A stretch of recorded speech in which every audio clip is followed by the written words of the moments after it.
ಮಧ್ಯಪ್ರದೇಶದಲ್ಲಿ ಒಂದು ಹಳ್ಳಿಯಲ್ಲಿ ಸುಮತಿ ಎಂಬ ವಿಧವೆ ತನ್ನ ಅತ್ತೆ ಮಾವರೊಂದಿಗೆ ವಾಸಿಸುತ್ತಿದ್ದಳು. 30 ವರ್ಷದ ಸುಮತಿ ಒಂದು ಅಪಘಾತದಲ್ಲಿ ತನ್ನ ಗಂಡ ಸಂಜೀವನನ್ನು ಕಳೆದುಕೊಂಡಳು. ಗಂಡನನ್ನು ಕಳೆದುಕೊಂಡ ಸುಮತಿ ಯಾರಿಗೂ ಹೊರೆಯಾಗಬಾರದೆಂದು ಹಳ್ಳಿಯ ಜಮೀನ್ದಾರನ ಹೊಲದಲ್ಲಿ ಕೂಲಿ ಕೆಲಸಕ್ಕೆ ಹೋಗುತ್ತಿದ್ದಳು.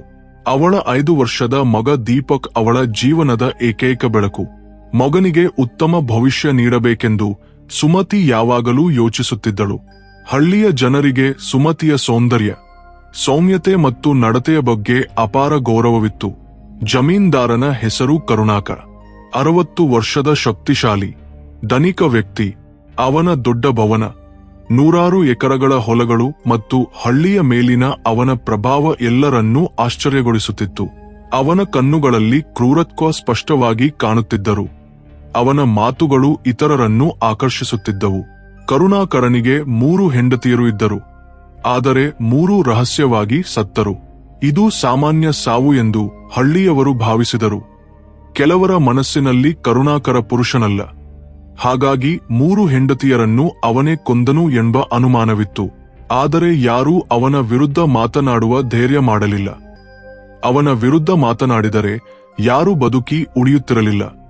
ಇಂತಹ ಕರುಣಾಕರನ ಹೊಲಕ್ಕೆ ಸುಮತಿ ಕೂಲಿ ಕೆಲಸಕ್ಕೆ ಹೋಗುತ್ತಿದ್ದಳು.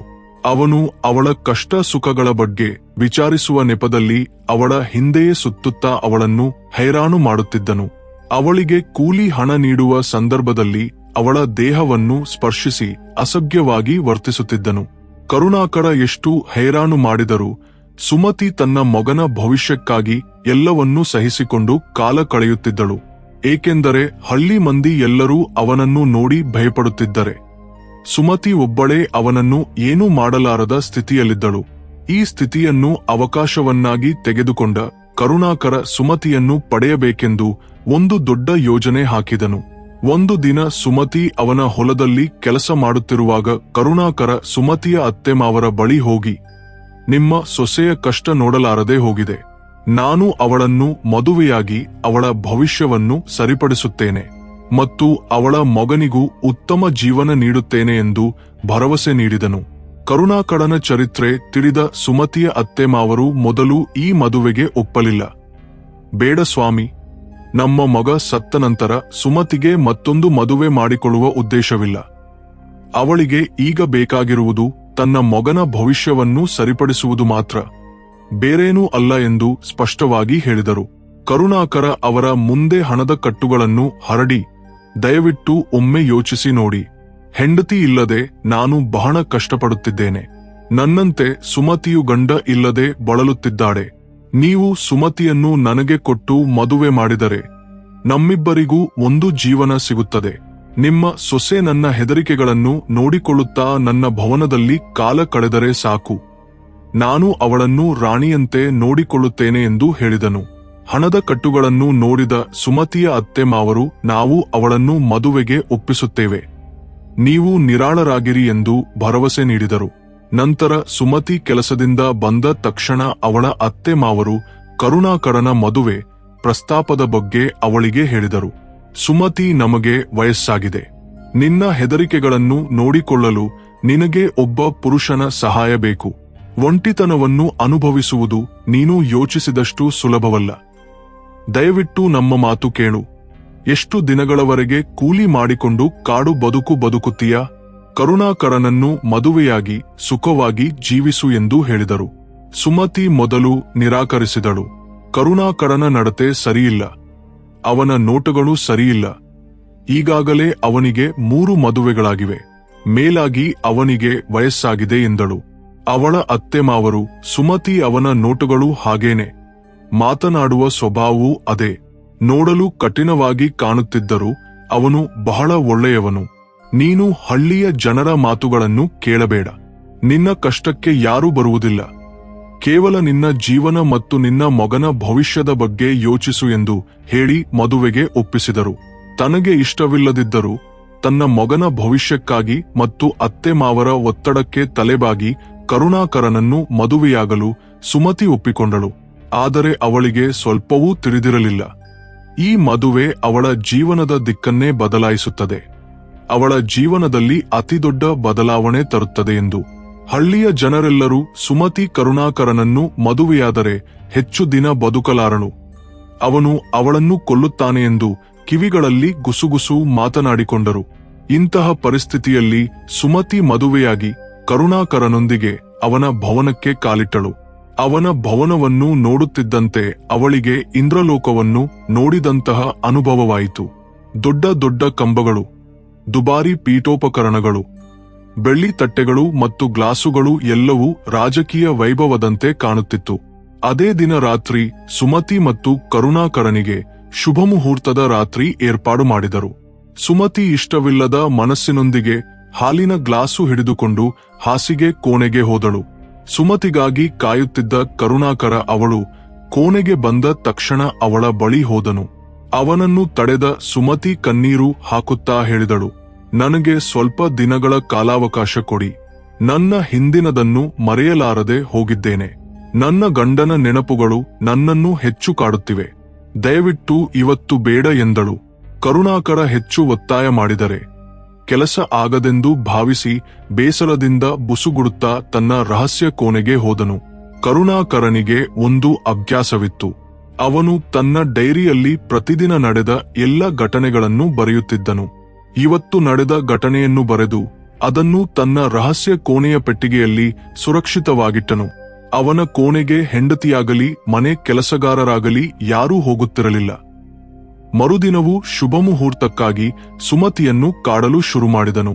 ಆದರೆ ಸುಮತಿ ಅವನಿಗೆ ಅನುಮತಿ ನೀಡದಿದ್ದರಿಂದ ಅವಳನ್ನು ಕೋಪದಿಂದ ಬೈಯುತ್ತಾ ತನ್ನ ರಹಸ್ಯ ಕೋಣೆಗೆ ಹೋದನು. ಹೀಗೆ ಕೆಲವು ದಿನಗಳು ಕಳೆದವು. ಸುಮತಿ ಅವನೊಂದಿಗೆ ಶುಭ ಮುಹೂರ್ತ ಮಾಡಲಿಲ್ಲ. ಕರುಣಾಕರನ ಬೇಕೆ ಈಡೇರದೆ ಅವನು ಪ್ರಾಣಿಯಂತೆ ವರ್ತಿಸಲು ಶುರು ಮಾಡಿದನು. ಅವಳನ್ನು ಗೌರವದಿಂದ ನೋಡದೆ ತನ್ನ ಕಾಮಕ್ಕೆ ಬಲಿಯಾದ ವಸ್ತುವಂತೆ ನೋಡುತ್ತಿದ್ದನು. ಅವಳ ಮಗನನ್ನು ದೂರ ಮಾಡುವ ಪ್ರಯತ್ನ ಮಾಡುತ್ತಿದ್ದನು. ಹೀಗೆ ಒಂದು ದಿನ ಸುಮತಿ ಕರುಣಾಕರನಿಗೆ ಕಾಸಿ ನೀಡಲು ಅವನ ರಹಸ್ಯ ಕೋಣೆಗೆ ಹೋದಳು. ಕರುಣಾಕರ ಒಂದು ಡೈರಿಯಲ್ಲಿ ಏನೋ ಬರೆಯುತ್ತಾ ಕುಳಿತಿದ್ದನು. ಅವನು ಸುಮತಿಯನ್ನು ನೋಡಿ ಕೋಪದಿಂದ ಅವಳ ಕೆನ್ನೆಗೆ ಹೊಡೆದು ಇನ್ನು ಮುಂದೆ ಈ ಕೋಣೆಗೆ ಬರಬೇಡ ಎಂದು ಬೈದು ಎಚ್ಚರಿಸಿದನು. ಸುಮತಿ ಕಣ್ಣೀರು ಹಾಕುತ್ತಾ ಆ ಕೋಣೆಯಿಂದ ಹೊರಬಂದಳು. ಈ ಮನುಷ್ಯ ಏಕೆ ಹೀಗೆ ವರ್ತಿಸುತ್ತಾನೆ? ಹೆಂಡತಿ ಎಂದರೆ ಕೇವಲ ಅವನೊಂದಿಗೆ ಮಲಗುವುದಕ್ಕೆ ಮಾತ್ರ ಬಳಸುವುದಾ? ಅವಳ ಭಾವನೆಗಳಿಗೆ ಯಾವ ಗೌರವವಿಲ್ಲವೇ ಎಂದು ಯೋಚಿಸುತ್ತಿದ್ದಳು. ಅದೇ ಯೋಚನೆಯಲ್ಲಿ ಅವಳಿಗೆ ಒಂದು ವಿಷಯ ನೆನಪಾಯಿತು. ಅವಳು ಕರುಣಾಕರನ ರಹಸ್ಯ ಕೋಣೆಗೆ ಕಾಸಿ ನೀಡಲು ಹೋದಾಗ ಒಂದು ಡೈರಿಯ ಮೇಲೆ 3 ಹೆಂಡತಿಯರ ಜೀವನ ಚರಿತ್ರೆ ಎಂದು ಬರೆದಿರುವುದನ್ನು ನೋಡಿದ್ದಳು. ಅದನ್ನು ನೆನಪಿಸಿಕೊಂಡ ಸುಮತಿಗೆ 3 ಹೆಂಡತಿಯರ ಜೀವನ ಚರಿತ್ರೆ ಎಂದು ಡೈರಿಯ ಮೇಲೆ ಏಕೆ ಬರೆದನು? ಆ ಡೈರಿಯಲ್ಲಿ ಏನಿದೆ ಎಂಬ ಕುತೂಹಲ ಉಂಟಾಯಿತು. ಆ ಡೈರಿಯನ್ನು ನೋಡಬೇಕು ಮತ್ತು ಆ ರಹಸ್ಯ ಕೋಣೆಯಲ್ಲಿರುವ ಇತರ ದಾಖಲೆಗಳನ್ನು ನೋಡಬೇಕೆಂದು ಸುಮತಿ ಪಣತೊಟ್ಟಳು. ಆದರೆ ಅಷ್ಟು ಸುಲಭವಾಗಿ ಅವನ ಕೋಣೆಗೆ ಹೋಗುವುದು ಸಾಧ್ಯವಿರಲಿಲ್ಲ. ಅವನು ಯಾವಾಗಲೂ ಅದೇ ಕೋಣೆಯಲ್ಲಿರುತ್ತಿದ್ದನು. ಹೊರಗೆ ಹೋಗುವಾಗ ದೊಡ್ಡ ಬೀಗ ಹಾಕಿ ಹೋಗುತ್ತಿದ್ದನು. ಅಂದಿನಿಂದ ಸುಮತಿಯ ಕಣ್ಣುಗಳು ಆ ರಹಸ್ಯ ಕೋಣೆಯ ಬಾಗಿಲ ಮೇಲೆಯೇ ಇದ್ದವು. ಅವಳು ಅದರೊಳಗೆ ಪ್ರವೇಶಿಸಲು ಕಾಯುತ್ತಿದ್ದಳು. ಆದರೆ ಕೆಲವು ದಿನಗಳು ಕಳೆದರೂ ಅವನ ಕೋಣೆಗೆ ಹೋಗುವ ಸಮಯ ಸಿಗಲಿಲ್ಲ. ಒಂದು ದಿನ ಕರುಣಾಕರ ಹೊರಗಿನ ಹಳ್ಳಿಯಲ್ಲಿ ಕಾರ್ಯಕ್ರಮವಿದೆಯೆಂದು ಹೋದನು. ಮರಳಿ ಮನೆಗೆ ಬಂದಾಗ ರಾತ್ರಿ 10 ಗಂಟೆಗಳು ದಾಟಿದ್ದವು. ಚೆನ್ನಾಗಿ ಕುಡಿದು ತೂತೂತಾಗಿ ಬಂದನು. ಅವನನ್ನು ಗಮನಿಸಿದ ಸುಮತಿ ಇದೇ ಸರಿಯಾದ ಸಮಯ ಎಂದು ಭಾವಿಸಿ ಅವನನ್ನು ಜಾಗ್ರತೆಯಿಂದ ತೆಗೆದುಕೊಂಡು ಹೋಗಿ ಅವನ ರಹಸ್ಯ ಕೋಣೆಯಲ್ಲಿ ಮಲಗಿಸಿದಳು. ಕೆಲವೇ ನಿಮಿಷಗಳಲ್ಲಿ ಅವನು ನಿದ್ರೆಗೆ ಜಾರಿದನು. ಸುಮತಿ ಅಲ್ಲಿಯೇ ಇದ್ದ ಒಂದು ಹಳೆಯ ಮರದ ಪೆಟ್ಟಿಗೆಯನ್ನು ತೆರೆದಳು. ಅದರಲ್ಲಿ ಕೆಲವು ಡೈರಿಗಳು ಮತ್ತು ದಾಖಲೆಗಳು ಸಿಕ್ಕವು. ಆ ಡೈರಿಗಳಲ್ಲಿ ಮೊದಲು 3 ಹೆಂಡತಿಯರ ಜೀವನ ಚರಿತ್ರೆ ಎಂಬ ಡೈರಿಯನ್ನು ಓದಲು ಶುರು ಮಾಡಿದಳು. ಕರುಣಾಕರನ ಮೊದಲ ಹೆಂಡತಿ ಅವನ ಪುರುಷತ್ವದ ಬಗ್ಗೆ ಅಪಹಾಸ್ಯವಾಗಿ ಮಾತನಾಡಿದ್ದಳು. ಕರುಣಾಕರನಿಗೆ ಕೋಟ್ಯಂತರ ರೂಪಾಯಿಗಳ ಆಸ್ತಿ ಇದ್ದರೂ ಅವನು ಸಂಸಾರಕ್ಕೆ ಬಳಸುವುದಿಲ್ಲ ಎಂದು ಆರೋಪಿಸಿದ್ದಳು. ಹಾಗಾಗಿ ಕರುಣಾಕರ ತನ್ನ ಮೊದಲ ಹೆಂಡತಿ ತಿನ್ನುವ ಆಹಾರದಲ್ಲಿ ಪ್ರತಿದಿನ ವಿಷ ಕಲಸಿ ಯಾರಿಗೂ ಅನುಮಾನ ಬರದಂತೆ ನಿಧಾನವಾಗಿ ಕೊಂದನು. ನಂತರ 2ನೇ ಹೆಂಡತಿ, ನಂತರ 3ನೇ ಹೆಂಡತಿ, ಈಗ ಸುಮತಿಯ ಸರದಿ. ಸುಮತಿ ಇನ್ನೂ ನನ್ನೊಂದಿಗೆ ಶುಭ ಮುಹೂರ್ತ ಮಾಡಿಲ್ಲ. ಅದು ಮುಗಿದ ನಂತರ ಅವಳು ಏನು ಹೇಳುತ್ತಾಳೋ ಮುಂದೆ ಏನಾಗುತ್ತದೋ ನೋಡಬೇಕು ಎಂದು ಬರೆದಿತ್ತು. ಸುಮತಿ ಭಯದಿಂದ ಅದನ್ನೆಲ್ಲ ಓದಿದಳು. ನಂತರ ಅವಳ ಕಣ್ಣುಗಳು ಇನ್ನೊಂದು ಡೈರಿಯ ಮೇಲೆ ಬಿದ್ದವು.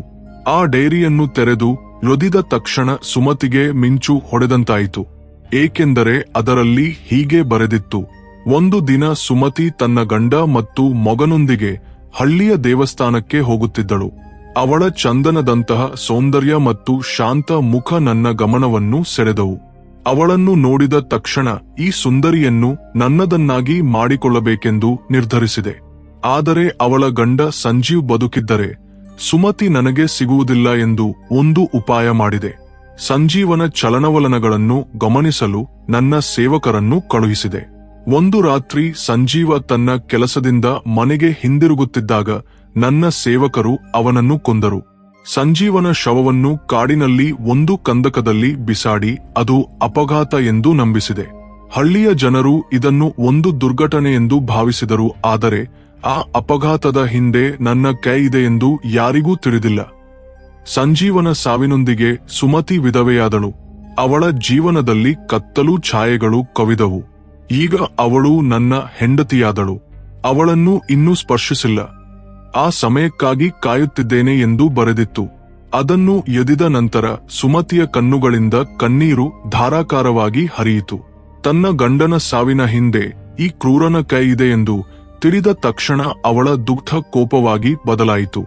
ನಾನು ಈ ಕಾಮಾಂಧನಿಗೆ ಶಿಕ್ಷೆ ವಿಧಿಸದಿದ್ದರೆ ನನ್ನ ಗಂಡನ ಆತ್ಮಕ್ಕೆ ಶಾಂತಿ ಸಿಗುವುದಿಲ್ಲ ಎಂದು ಅವಳು ಪ್ರತಿಜ್ಞೆ ಮಾಡಿದಳು.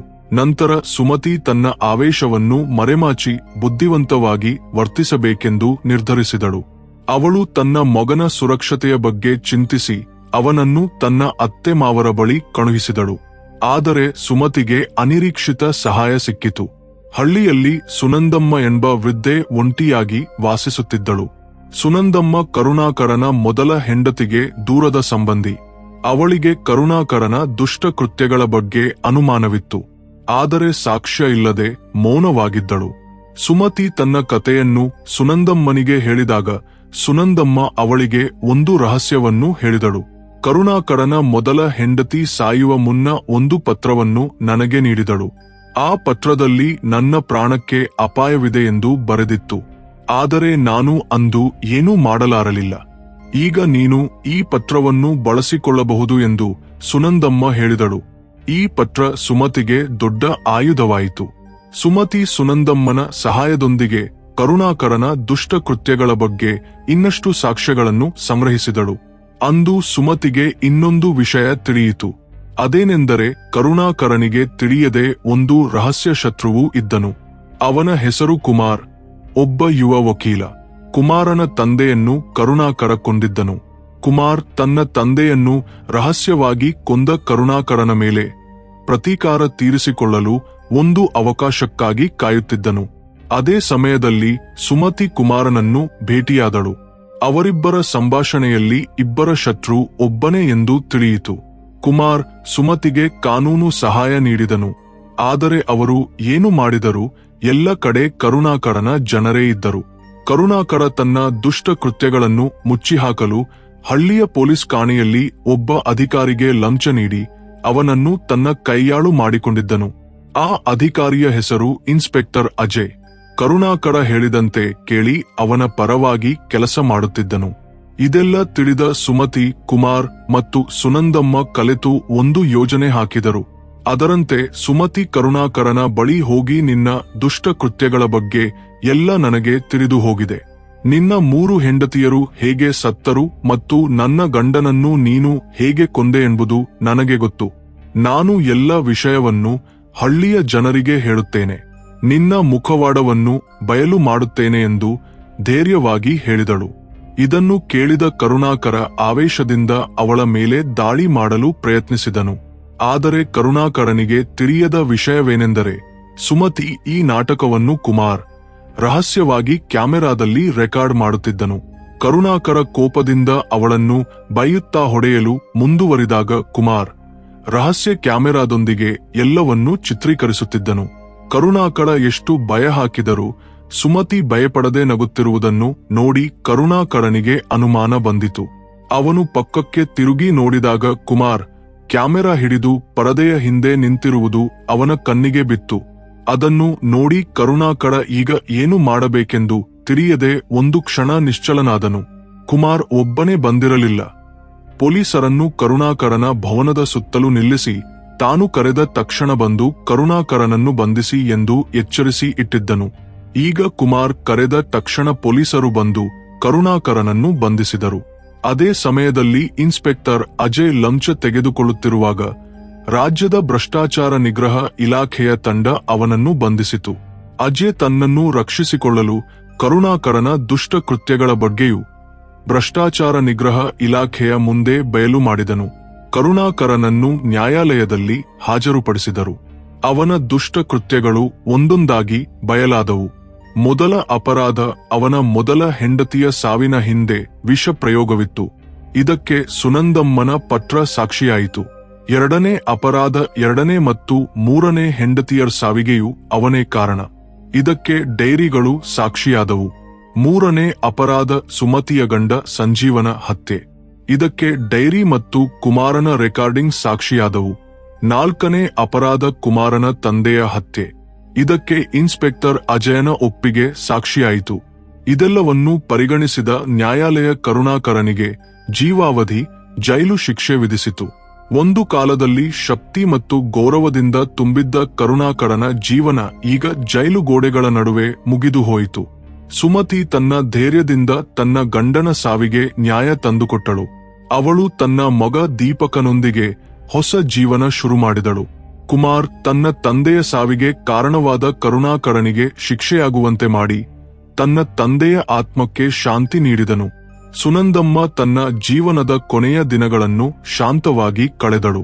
ಸ್ನೇಹಿತರೆ, ಅನ್ಯಾಯ ಅಧಿಕಾರದೊಂದಿಗೆ ಎಷ್ಟು ಕಾಲ ಆಳಿದರೂ ಧೈರ್ಯವಾಗಿ ನಿಲ್ಲುವ ಒಬ್ಬನ ಮುಂದೆ ಸೋತೇ ಹೋಗುತ್ತದೆ.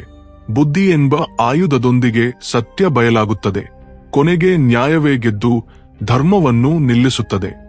ಈ ಕತೆ ನಿಮ್ಗೆ ಇಷ್ಟವಾದರೆ ಒಂದು ಲೈಕ್ ಕೊಡಿ ಎಂದು ಕೋರುತ್ತಾ ನಮಸ್ಕಾರಗಳು.